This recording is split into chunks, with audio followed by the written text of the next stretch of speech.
If you eat right and do a certain things with your body, you can drop your sleep quota. I'm getting lazy and I'm sleeping, averaging somewhere around 4.5 hours now.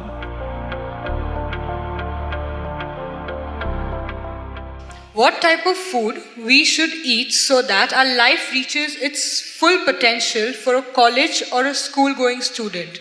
So what kind of food? We must understand this.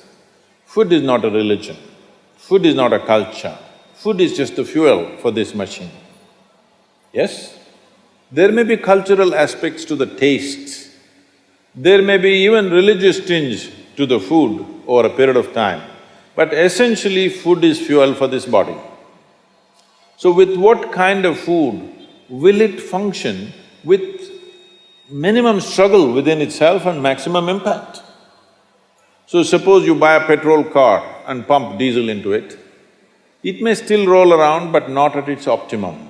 Similarly, various foods you can eat and still somehow it functions. But those communities which have eaten with care, you can clearly see a distinct difference in the way they function, the levels of intelligence and whatever.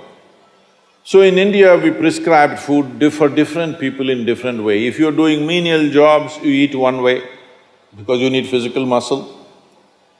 If you're doing other kinds of trading and other kinds of activities, you eat another way. If you're a fighting class, you eat differently.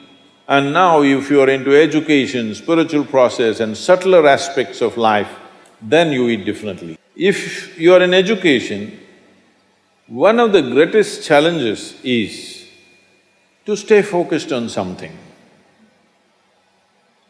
The goddamn textbook, I'm sorry. The wonderful textbook that is written for an average intelligence. It's a common prescription. It's not written for the brilliant student.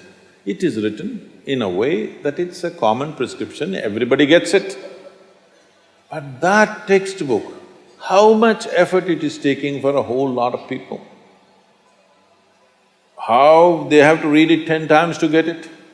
But you lie down in your bed and read a love story, you remember every word, huh? Yes or no? How come? So you don't lack memory, you don't lack focus. It is just that textbook and you, chemistry is not working. So, what you need is a higher level of focus, a higher level of involvement. And another great enemy for a student is, because this textbook is such a tranquilizer, the moment you open it, go to cinema till 2 a.m. you're up, open the textbook at 9 o'clock, right there, you smash into it. So sleep is another big enemy. So what kind of food do you eat so there is no inertia in the body? In yogic way of seeing things, we are looking at tamas, rajas and sattva. Tamas means inertia, rajas means activity but no balance, sattva means absolutely balanced kind of energy. When you're in education, you need a very balanced kind of energy because you have to focus on something which doesn't naturally interest you. It's not something with which your chemistry is gelling. If your chemistry is gelling, you are always focused on that one, isn't it? Here there's no chemistry, but you have to focus on that. For this you need a balance and a steady mind. For this you need to eat in a certain way. To put it very simply, food goes through your body through the alimentary canal.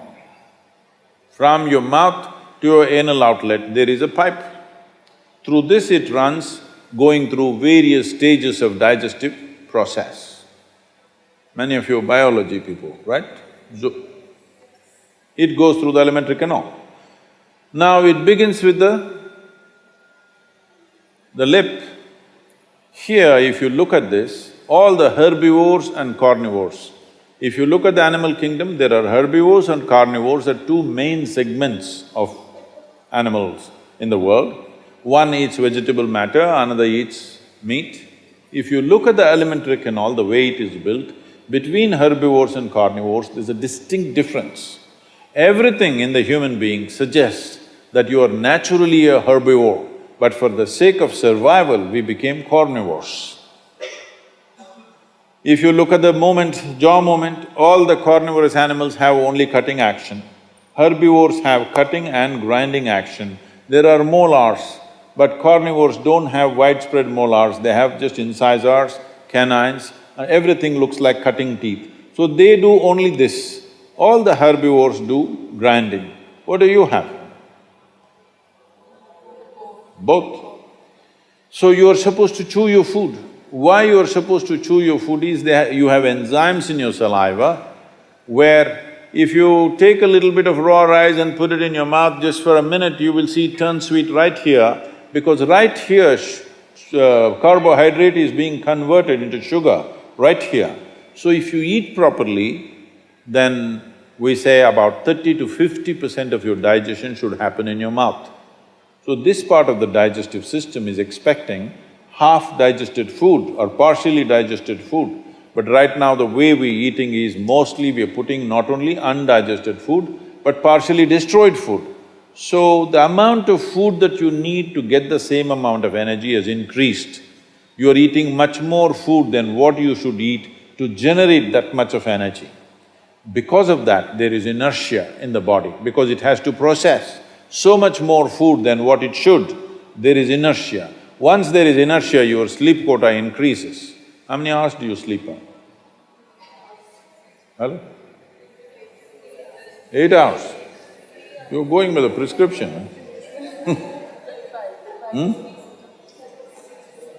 See, this is not that you must deny yourself sleep, that's not the point. But if you eat right and do a certain things with your body, you see very effortlessly, within 3 to 4 weeks, you can drop your sleep quota anywhere between 2 to 3 hours. 1.5 to 3 hours very easily you can drop if you just eat consciously and just learn to sit properly, just the posture, your geometry of the body and what goes into the system. If you just manage these two things, you will see sleep quota will just come down like that. Just to tell you, for over 25 years, I have largely managed with an average of 2.5 hours of sleep. Now I'm getting lazy and I'm sleeping, averaging somewhere around 4.5 hours now, but 7 days of the week, okay? 365 days, non-stop, on, almost every day. My daughter didn't call me for a month. I asked, what the hell is the problem with you? Why are you not calling? She said, every 6 hours you're in a new city, what the hell I'm supposed to do? So I said, okay, which is true. In one day, sometimes we're doing 3 cities, so it's a non-stop activity. And today, many people around me have learned to do this. Over 100, 150 people around me are doing this kind of activity, averaging 4 hours sleep and 7 days of the week, they're on, all the time.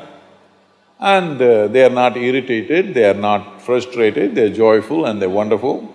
Why this is this? There are many aspects to this, but one important aspect is food, how you eat. Not only what you eat, how you eat is also very important, because food is a live thing. One simple thing all you girls can do is just see various health issues and inertia issue, focus issue, just bring 40 to 50% of the food in its raw form, that means it's alive. It must be a live cell, it can be a vegetable, it can be a fruit, it can be a nut, it can be sprouted gram. At least 40 to 50%, the food that you eat must be alive.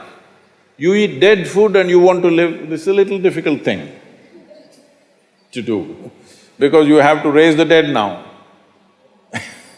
But if you eat live food, one thing you will see is the state of your mind, your focus and your sleep quotas, and above all, staying awake is not good enough, you have to stay alert, isn't it? How alert you are, how focused you are, only to that extent everything yields to you in this world, isn't it so? What is the level of focus will determine whether the world yields to you or not, isn't it? And one more aspect of life, one more aspect of food is, when you consume something, it must be of a simple genetic code, in the sense, it must be a very simple software. Vegetables, fruits, nuts, sprouts, they're very simple. More complicated means animal food becomes more and more complicated.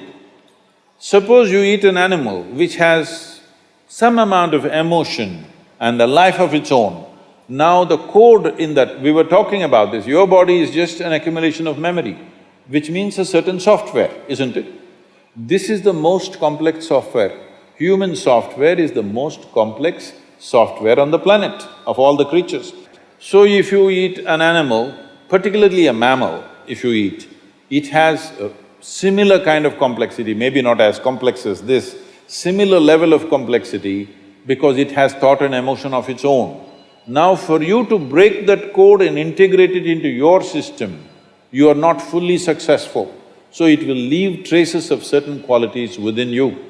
You cannot break that code and make it a part of yours because it's a different and complex code. If you eat a leaf, a vegetable, a fruit, a nut or a sprout, this is much simpler. If you must eat non-vegetarian food, you must eat that which is furthest away from you. So generally, fish and water life is furthest away from you. So if you must eat non-vegetarian food, the best thing to eat is, you're on the coast. Fish is the best thing to eat that way.